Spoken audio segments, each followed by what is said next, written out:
Hi everyone! Welcome to Appreciate Dunhuang online series. My name is Lu Jiayu. I'm a docent from Dunhuang Academy. Today, I will introduce Cave 96, the biggest Buddha in Dunhuang. Mogao Grottos emerged as one of the great centers of Buddhist art culture. It reached its artistic peak during the Tang Dynasty. Several works at Mogao were sponsored by the royal families, including two colossal Buddha statues. One of them is the enormous Buddha right here in Cave 96. There are not just caves remaining in Mogao. Some wooden structures built here against the cliff have survived for hundreds of years due to the dry climate of desert surroundings. Cave 96 was made in the 7th century. A giant seating statue of Maitreya, the future Buddha, was built inside. The outer part was covered with a wooden structure. Originally, it was a 4-story building according to historical records. Afterwards, several restorations were made in later dynasties. Eventually, it became a magnificent 9-story pavilion in the early 20th century. Now, it is the symbolic wooden structure of Mogao and called 9 stories pagoda. Ascendance could remind us of the cliff's appearance in the 8th century. The cliff embraces a river in the front, and the river mirrors the wooden structures of the cliff. According to the description of Mogao Kuji, an inscription dating to the late Tang Dynasty, which recorded part of Mogao Grotto's construction history, this cave was made in the late 7th century when Empress Wu was in power. Empress Wu was a well-known Buddhist devotee in history. She promoted the development of the Buddhism, and she offered money to the construction of the giant Buddha in Longmen and other places. As the Empress, she was regarded the incarnation of future Buddha.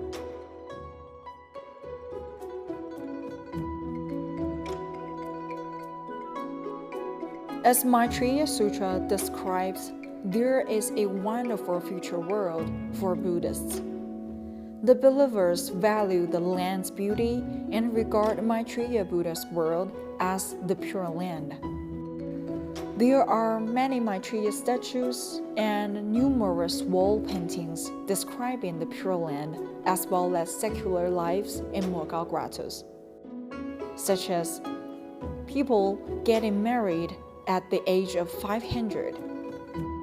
They aged walking to the graves without any suffering. 7 harvests from the land with only 1 cultivation, and clothes growing out of trees and free for the taking, etc. These statues and pictures show the popularity of Maitreya's faith and people's warm expectation for a better life. Cave 96, huge in size, is the most representative cave in Mogao. It reflects not only the prosperity and social power of the Tang Dynasty, but also shows an impressive and excellent artistic style pursued by the artists of the time. Cave 96 is famous for the wooden structure outside and the giant Maitreya Buddha. The biggest Buddha in the world is the Leshan giant Buddha in Sichuan province with 71 meters. And the second biggest Buddha in the world is the stone carving Buddha in Rongxian County in Sichuan province with 36.6 meters. This 35.5-meter statue is the biggest Buddha in Mogao Grottos and the third giant Buddha in the world. This Maitreya Buddha is sitting with pendant legs and different hand gestures. The gesture in Buddhism usually delivers information. The Buddha's right palm raised. This gesture is called Abhaya Mudra in Sanskrit, which means to satisfy sentient beings with peace and courage. The left hand of the Buddha put on the knee with palm upwards, which means the gesture of supreme generosity. Is called Varada Mudra in Sanskrit. Buddha's eyes open slightly, emphasizing the whole cave's mystic atmosphere. The construction of the colossal statue is different from the smaller ones.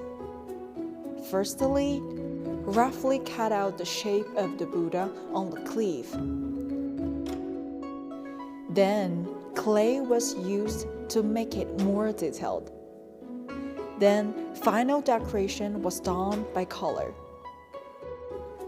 The figure looks slightly chubby. It reveals that people of the Tang Dynasty regarded plumpness as beauty.